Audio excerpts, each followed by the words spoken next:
প্রভু যিশুর নামে আপনাদের সবাইকে অভিনন্দন জানাই। বিশ্বাস করি সদাপ্রভু আপনাদের সবাইকে খুবই ভালো রেখেছে এবং সুস্থ রেখেছে। মার্ক পুস্তকতে 10 সেখানে 32 পথে লিখেছে, শিষ্যদের নিয়ে যিশু জেরুসালেমের পথে চলেছে। যিশু চলেছেন তাদের আগে আগে। শিষ্যরা এতে উৎকণ্ঠিত হলেন এবং যারা পিছনে আসছিল তারা ভয় পেল। প্রভু যিশু তিনি জেরুসালেমে যাচ্ছিলেন তার শিষ্যদের সাথে। যিশু শিষ্যদের আগে আগে তিনি যাচ্ছিলেন, আর শিষ্যরা যিশুর এই আর একটা অ্যাটিটিউড দেখে তারা খুব উৎকণ্ঠিত হয়েছে এবং তারা খুব অবাক হয়ে গেছে যিশু কেন এরকম যাচ্ছে। কারণ আর যিশু জেরুসালেমে যাওয়ার একটা কারণ আছে, কারণ যিশু তাদেরকে বলছেন, আমি জেরুসালেমে যাব, আমাকে আহ যাজকেরা আমাকে গ্রেপ্তার করবে এবং আমাকে মৃত্যুদণ্ড দেবে, আমার উপরে তুতু ফেলবে এবং আমাকে ক্রুশে দেবে, আমাকে তারা অনেক রকমের অত্যাচার আমার উপরে তারা করবে।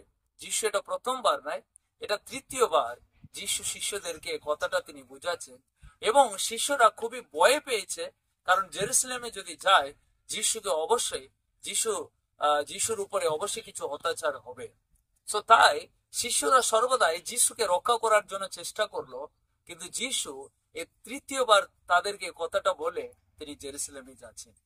কিন্তু যাচ্ছেন বয়ে বয়ে যায়নি, বরং সবার আগে আগে, শিষ্যদের আগে আগে তিনি জেরুসালেমের দিকে যাচ্ছেন। সুপ্রিয়, যিশুর এই আচরণটা আমরা যদি দেখি আমাদের জীবনে আমরা অনেক কিছু শিখতে পারি।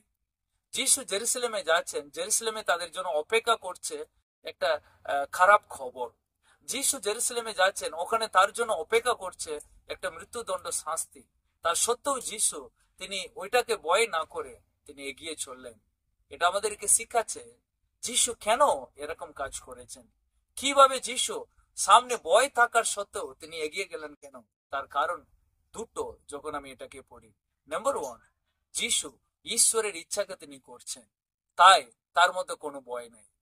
প্রিয়, যারা ঈশ্বরের ইচ্ছাকে করবে তারা কিন্তু সামনে কি আছে সেটাকে তারা কখনো দেখবে না এবং সেটাকে নিয়ে কখনো ভাববে না।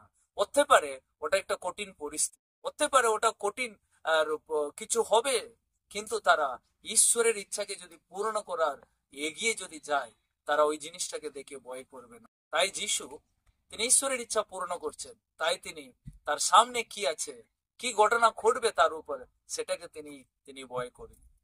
দ্বিতীয় বিষয়, কেন যিশু এটা করছেন, তার কারণ যিশু নিজেকে ঈশ্বরের ইচ্ছাকে পূর্ণ করতে হবে। প্রিয়, আপনার সঙ্গে কেউ যাবে না আপনি ঈশ্বরের ইচ্ছা যদি পূর্ণ করতে চান। আপনি কার জন্য অপেক্ষা করতে পারবে না, প্রভু আমার লাইফে আসুক আমি এটা করব, আমার সঙ্গে যদি কেউ গেলে ভালো হতো। কেউ আপনার সঙ্গে যাবে না। প্রভু আপনার জীবনে যে পরিকল্পনা রেখেছে সেটা আপনাকে পূর্ণ করতে হবে। তাহলে আপনাকে একাই এগোতে হবে এবং প্রভু আপনার সাথী আছে। প্রভু আপনার সহবর্তী হলে আপনার কারো প্রয়োজন পড়বে না। শিষ্যদেরকে তিনি সঙ্গে নিয়েছিলেন, কিন্তু শিষ্যদের আগে তিনি এগিয়ে গেলেন, কারণ যিশু জানতেন এটা আমাকেই পূর্ণ করতে হবে, এটা আমার মধ্যে দিয়ে এটাকে আমাকে পিতা কমপ্লিট করতে চাইছে। প্রিয়, আজকে সামনে কি আছে, আমার কি হবে ভেবে হাঁটবে না। আপনি যদি ঈশ্বরের ইচ্ছা করেন আপনি ভাববে না, আপনি হাঁটবেন, আপনার রাস্তা সোজা থাকবে এবং আপনি একাই হাঁটবেন, প্রভু আপনার সহবর্তী হবেন। যত বড় কঠিন পরিস্থিতি হলেও প্রভু আপনার সাথে থাকবে, প্রভু আপনাকে বিজয় দেবে। আজকে এই বাক্য আপনার জীবনে অনেক আশীর্বাদ। God bless you.